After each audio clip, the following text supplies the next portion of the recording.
Hi everyone, this video is about the poem Mother Any Distance. It won't tell you everything you need to know about this poem, but it will give you a few ideas of some meanings, methods, and possible points of comparison. Remember, for these videos, you need pens, highlighters, and a copy of the poem, probably your anthology. If you don't have your anthology, that's your book of poems, you can find one linked in the comments below. So go and find those three things, pause the video, and come back when you're ready. Okay, welcome back. Let's get started. The first thing you need to do is turn to page 18 of your anthology, your book of poems. I'm going to tell you a simple summary of the poem. I want you to pause the video and write it at the top of your page.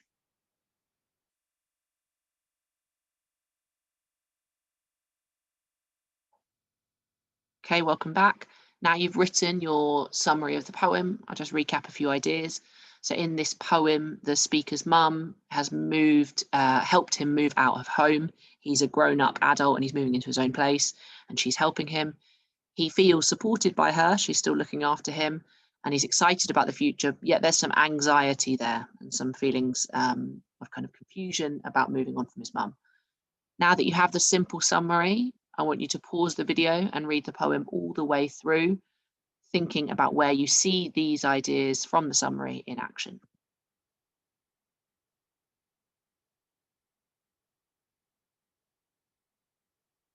Okay, welcome back. Now we're going to go through the poem stanza by stanza, starting with the title. As we go, I'm going to ask you some questions and I want you to say your answer aloud to the empty room that you're in. It will help you really understand what's going on and make sure you're really engaged with the poem. So the first thing we're going to look at is the title.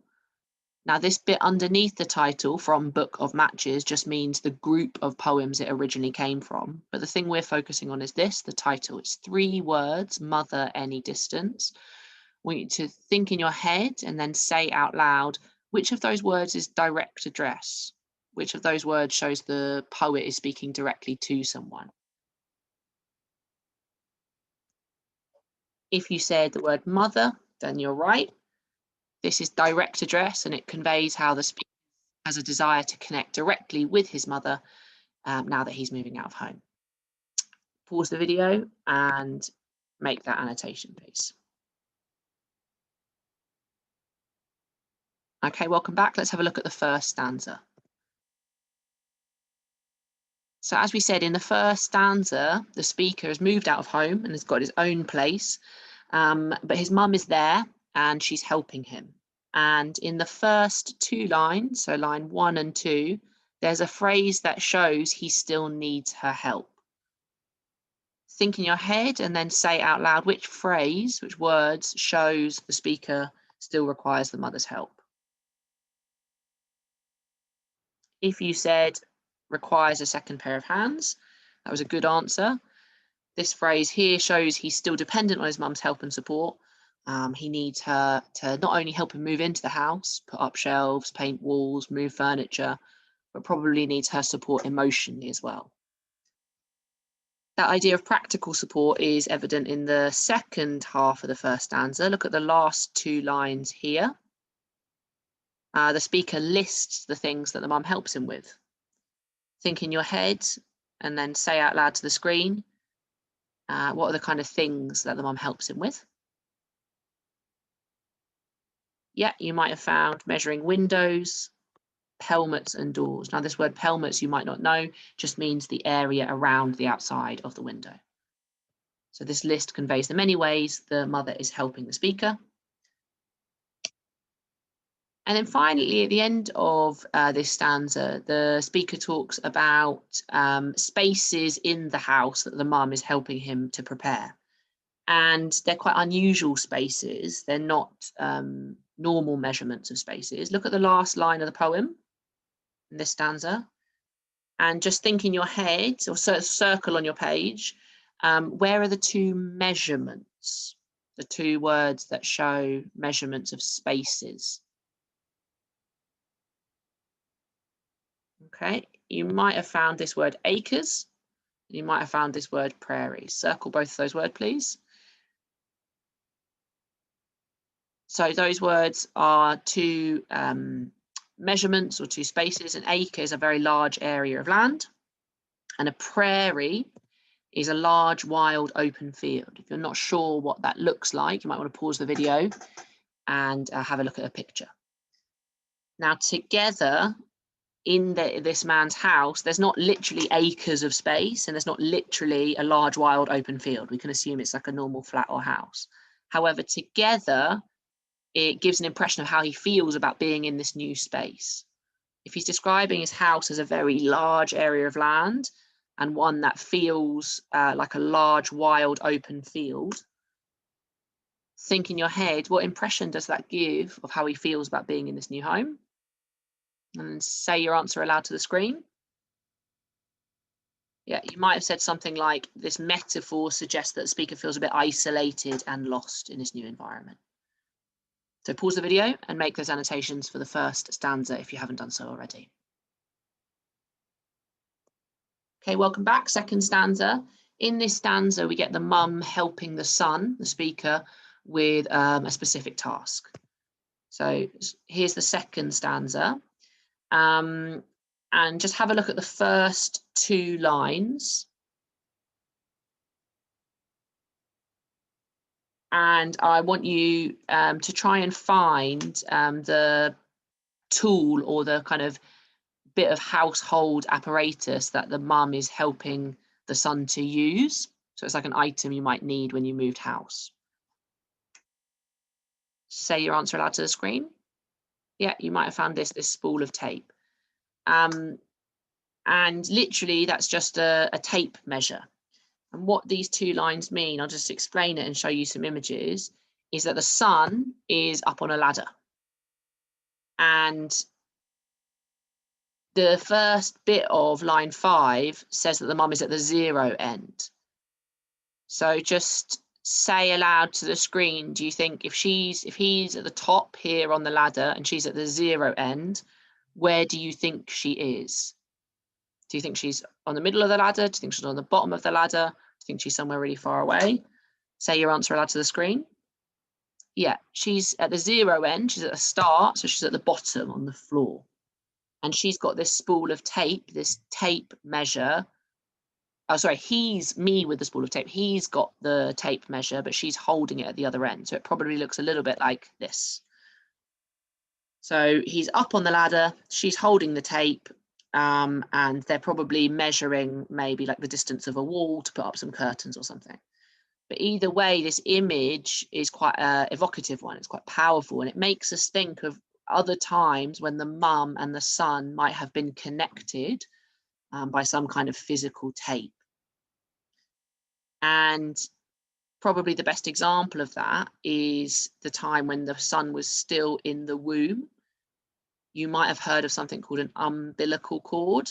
An umbilical cord is the cord that goes from the baby's stomach while it's in the womb and connects it to the mother so that it's able to receive nutrients from its mother whilst it's still in the womb. Looks something like this.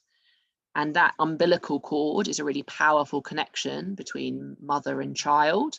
And this image of the son on the ladder and the mum at the bottom with a tape between them, this image has connotations of an umbilical cord, and it suggests that enduring, that lasting connection between mother and son. So literally, he's on the ladder, she's at the bottom, they've got a tape between them because they're putting something up in the house. But metaphorically, we've got this image of connection still between the mother and son. And he says he's shouting measurements back to base, and she's unreeling, feeding out and unreeling the tape between them. And then at the end of the poem, end of the stanza, sorry, there's two metaphors, two objects that are mentioned. Look at the end of this stanza and circle those two objects that are mentioned. Yep, you might have found them here, anchor and kite.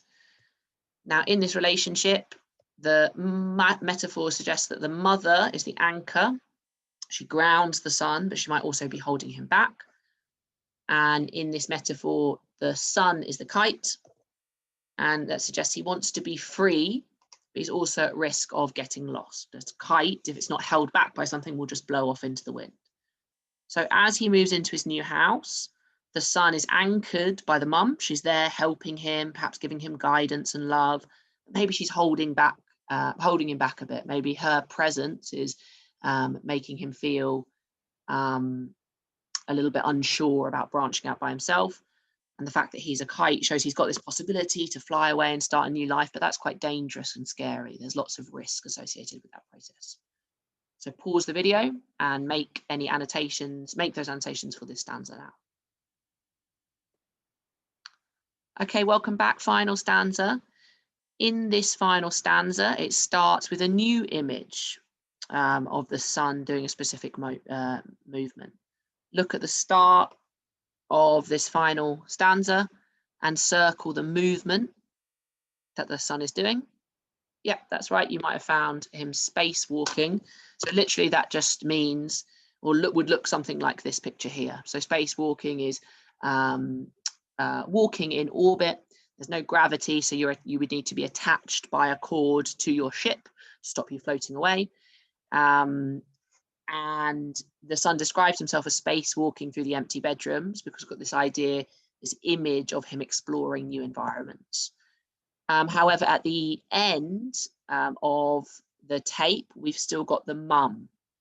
And in the middle of the stanza, there's an interesting action that the mum is doing, describing the way she's holding on to this tape.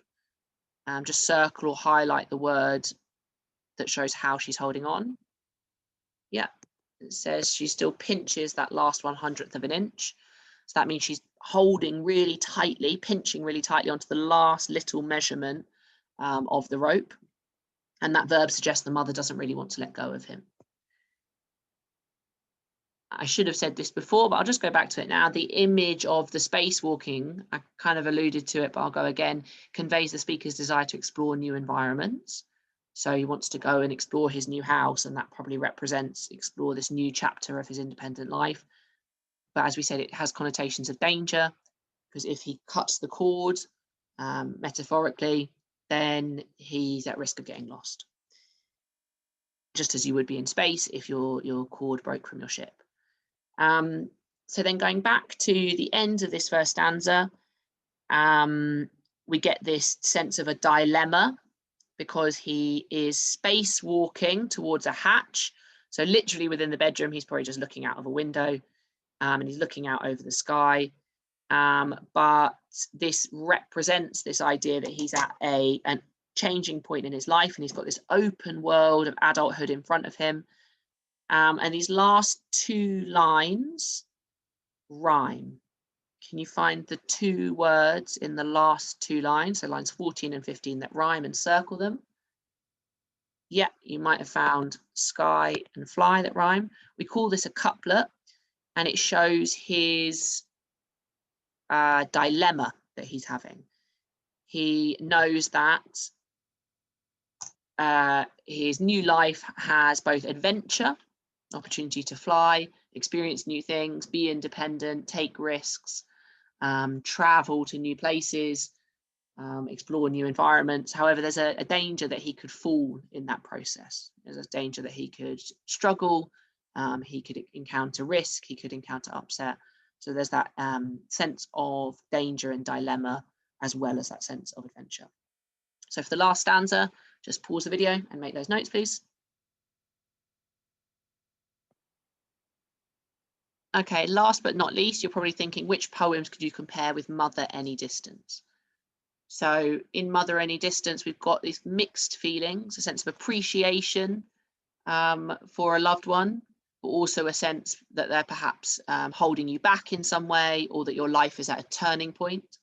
So just say aloud to the screen which poem you'd compare this to and why. Yeah, the poem I've chosen is Walking Away, because both speakers reflect on the inevitable separation of parent and child as they grow older. If you remember, Walking Away is the poem where the little boy walks away from his dad, and his dad understands that that's a painful but quite natural process. So it's a bit like this speaker who's growing up. He's moved into his own house and he understands that that's an exciting experience, but it does have some risks, some dangers with it. Okay, hope this video was helpful. Send me an email if you have any questions, and I look forward to seeing your annotations.